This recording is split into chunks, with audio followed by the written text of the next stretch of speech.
सकाळ झाली होती आणि अंघोळ वगैरे आटपून ना मग मी किचनमध्ये आली, विंडो ओपन केली, देवांना नमस्कार केला आणि देवांना नमस्कार करून चहा बनवायला लागली. दूध तापवलं, चहा बनवला आणि त्यानंतर ना मी पॅरेंट्स मीटिंगला गेली.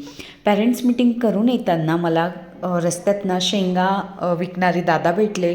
त्यांच्याकडून मी 1 किलो 100 रुपये किलो असं शेंगा घेतल्या. तेवढ्यात घरी आल्यानंतर ना लगेच माझ्या हे पार्सल आलेलं होतं. तर मी मागवलेल्या होत्या मोबाईलसाठी क्लिप, ॲक्च्युली ट्रायपॉडच्या क्लिप.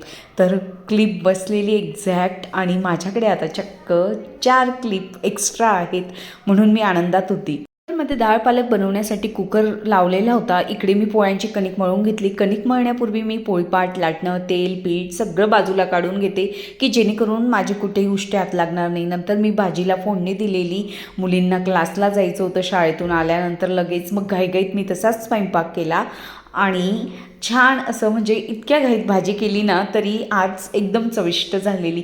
कधी कधी साग्र संगीत करून आपण बनवतो पण नाही होत.